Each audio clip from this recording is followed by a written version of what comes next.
एक बार फिर से स्वागत है सभी विद्यार्थियों का सोडियम एकेडमी की इस नए यूट्यूब चैनल में।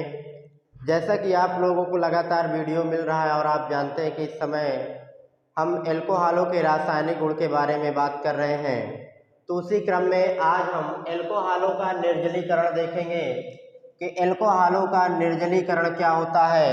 निर्जलीकरण का मतलब होता है जल का अणु निकलना। तो एल्कोहल से जल का अणु किस प्रकार से निकलता है और जब एल्कोहल से जल का अणु निकलेगा तो क्या बनेगा, इसी के बारे में चर्चा करना है। आइए शुरू करते हैं। अगर हम एथिल एल्कोहल की बात करें, ethyl alcohol OH H H H H और H। अगर हम एथिल एल्कोहल को सांद्र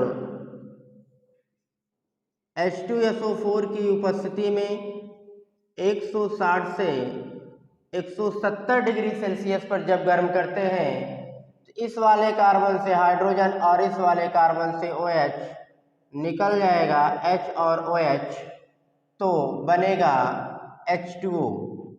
H और OH जब निकल जाएगा तो H2O बचा आपका क्या, देखिए ये कार्बन, इसके साथ दो हाइड्रोजन, एक एक ये दो हाइड्रोजन, और जिस जिस कार्बन से कोई समूह या परमाणु निकलता है तो उनके बीच में डबल बॉन्ड आ जाता है।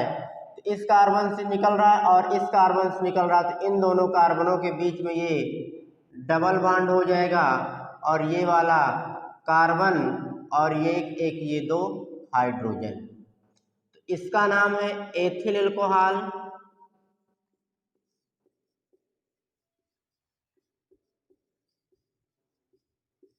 और इसका नाम है एथेन। अब देखिए इसकी क्रियाविधि क्या होती है। क्रियाविधि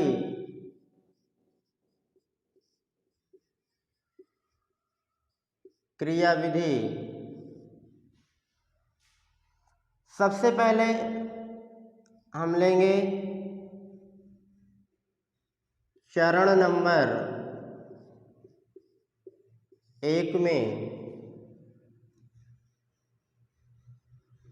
H, फिर ये एथिल एल्कोहल हम कुल मिला के लिख लेंगे।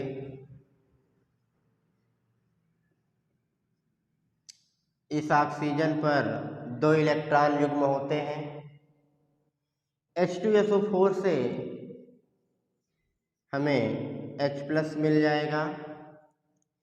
H+ के पास इलेक्ट्रॉन की कमी है और यहाँ पर ऑक्सीजन के पास इलेक्ट्रॉन की अधिकता, तो ये ऑक्सीजन इस हाइड्रोजन को इलेक्ट्रॉन दे देगा और जब ये ऑक्सीजन हाइड्रोजन को इलेक्ट्रॉन देगा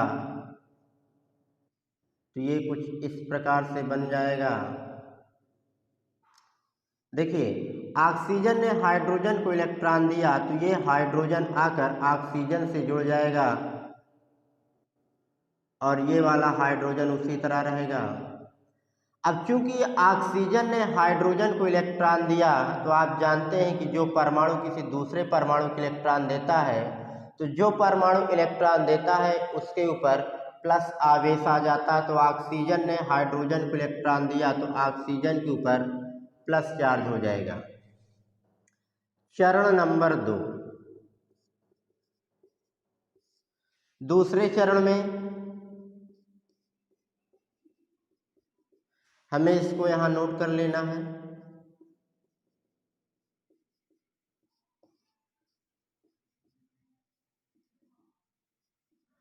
और ऑक्सीजन यहाँ पर इलेक्ट्रोनेगेटिव एलिमेंट्स है, मतलब ये इसमें इलेक्ट्रॉन ग्रहण करने की क्षमता होती है, परंतु इसने इलेक्ट्रॉन को दे दिया, इसके ऊपर प्लस चार्ज आ गया तो क्या होगा, ऑक्सीजन अपने ऊपर प्लस चार्ज कभी भी बर्दाश्त नहीं कर सकता। तो क्या करेगा, कार्बन और ऑक्सीजन के बीच का जो बॉन्ड है इनके इलेक्ट्रॉन इस ऑक्सीजन को दे दिया जाएगा और जैसे इस ऑक्सीजन को दिया जाएगा ये कुछ इस प्रकार से बनकर तैयार हो जाएगा।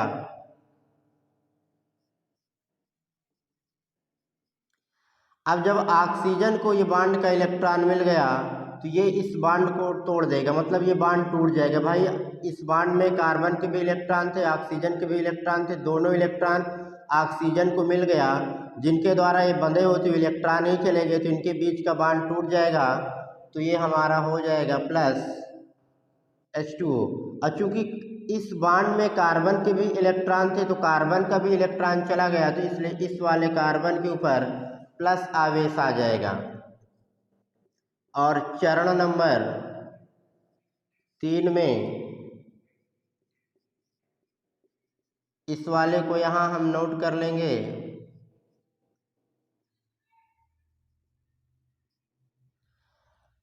अभी क्या होगा, कार्बन और हाइड्रोजन के बीच का जो ये बॉन्ड है, ये बॉन्ड इसको इलेक्ट्रॉन दे देगा, तो ये बॉन्ड इधर शिफ्ट हो जाएगा। जब ये बॉन्ड इधर शिफ्ट हो जाएगा तो इस कार्बन का प्लस खत्म हो जाएगा, कार्बन हुआ एक एक, ये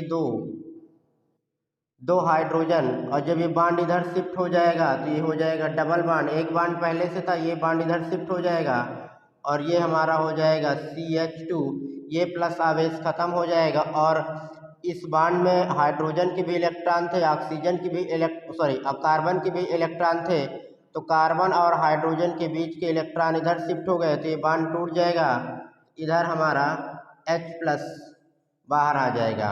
इस तरह से एथिल अल्कोहल से एथीन हमने प्राप्त किया, और इसकी ये मैकेनिज्म हुई, क्रियाविधि हुई, किस प्रकार से इसकी क्रियाविधि हुई, इसको हमने आपको डिटेल से बताया। आप नोट कर लीजिए और चलते हैं इसके अगले चरण की तरफ। मतलब अगर हम एथिल अल्कोहल को 160 से 170 डिग्री सेल्सियस पे गर्म कर रहे हैं तो एथीन प्राप्त होगा। यदि अगर इतने ही चीज में यदि हम टेम्परेचर को चेंज कर देते हैं तब क्या प्राप्त होगा, आइए देखते हैं।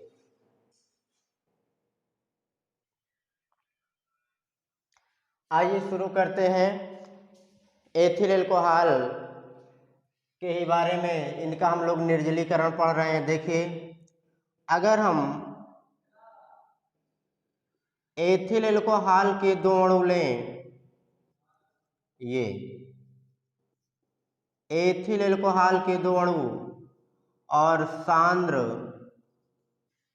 H2SO4, टेम्परेचर को लिख दें 140 डिग्री सेल्सियस। टेम्परेचर हमने कम कर दिया तो क्या बनेगा, देखिए ये इधर से हमारा H और इधर से ये OH, ये दोनों H और OH मिलकर जल बना देंगे ये, तो हमारा बच क्या रहा है, यहाँ से ये H और ये H और OH मिलकर जल बना देंगे, तो हमारा बचेगा क्या, CH3 CH2O, और इधर से हमारा बचा CH2 CH3 प्लस H और OH जब मिले तो हमारा H2O बनकर तैयार हुआ, और इसका नाम है एथिल अल्कोहल। और ये भी एथिल अल्कोहल, लेकिन हमने इसको दूसरी तरीके से लिख दिया है, और इसका नाम है die ethyl ether, die ethyl ether. तो इस तरह से अल्कोहलों का निर्जलीकरण समाप्त हुआ। मिलते हैं नेक्स्ट वीडियो में।